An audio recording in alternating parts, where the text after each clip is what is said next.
Let's talk about the so-called Trump-Putin Alaska meeting that's making headlines.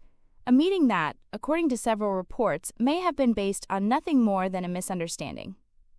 Here's the situation. President Donald Trump recently held a meeting with Russian President Vladimir Putin in Alaska. On paper, this looked like it could be a high-stakes summit, possibly even a turning point in the war between Russia and Ukraine. But when the dust settled, the entire event felt confused, oddly staged, and ultimately pointless. For starters, Ukraine's President Volodymyr Zelensky wasn't even present. That immediately raised concerns. How could there be serious peace talks about Ukraine without Ukraine's leader at the table? What followed only deepened the sense of strangeness. Reports circulated that Trump was ready to make concessions, specifically, handing over Ukrainian territory to Russia in exchange for a ceasefire. If true, that would have been explosive. But here's the twist. It wasn't true. The confusion came from Trump's hand-picked envoy, businessman Steve Witkoff. According to insiders, Witkoff exaggerated Trump's stance and suggested land concessions were on the table. Later, when officials reviewed the transcripts and translations, it turned out Trump hadn't made such an offer. He had merely repeated a claim about what Russia wanted in exchange for a ceasefire, not what he himself was prepared to give.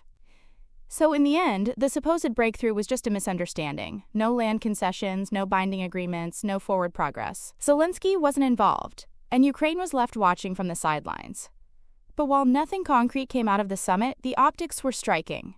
Footage of Trump and Putin riding together in a car was broadcast worldwide, almost casting Putin in the bizarre role of a hitchhiker being chauffeured by Trump. At the press event that followed, Putin spoke at length before Trump even got a word in. And throughout the discussion, the most pressing issue, Russia's ongoing invasion of Ukraine, was barely mentioned until much later. To many observers, it looked less like diplomacy and more like political theater, even bordering on parody. Meanwhile, Europe has been trying to rally behind Zelensky, but with mixed results. Several European leaders rushed to offer symbolic support ahead of Zelensky's scheduled meeting in Washington. However, much of that support appears to be more symbolic than substantial.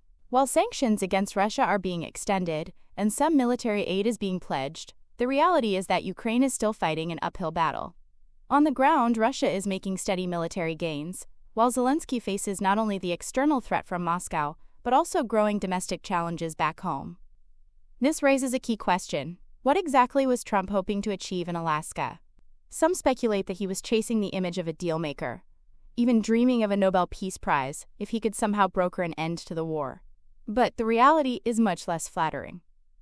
By many accounts, Putin gave up nothing, Trump secured nothing, and Ukraine gained nothing. If anything, the event highlighted Trump's vulnerability to being outmaneuvered by Putin, something critics argue happened repeatedly during his presidency. Adding to the confusion, Putin reportedly told Trump, in English no less, which he rarely uses publicly, that the next meeting should be held in Moscow. That suggestion alone raised eyebrows, sparking questions about whether Trump is positioning himself too closely to Russia, and whether Ukraine can truly count on him as a reliable ally in its fight for survival. Looking ahead, all eyes now turn to Zelensky's meeting in Washington. His challenge will be enormous. Thank Trump for his efforts without undermining Ukraine's own position, and avoid sparking yet another diplomatic controversy. For Zelensky, just getting through this trip without another disaster may already be considered a success. And yet, the stakes couldn't be higher. With bombs still falling on Ukraine during the very hours Trump and Putin were smiling for the cameras. Meanwhile, Europe continues to struggle with unity. The EU wants to act as a serious geopolitical player, but with 27 member states, each with their own agendas, the process is painfully slow. Yes, they deserve some credit for keeping sanctions in place and finding ways to fund support for Kyiv.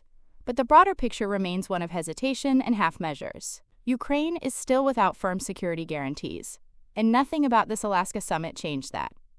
So where does this leave us? We have a so-called summit that produced no peace deal, no ceasefire, and no new commitments. Instead, it created confusion, left Ukraine sidelined, and arguably gave Putin another stage to look like a statesman while continuing his war unabated.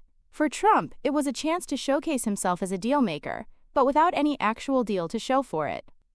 And for Ukraine, it was another reminder that its survival still depends on convincing the West to stay united and committed. So what's your take?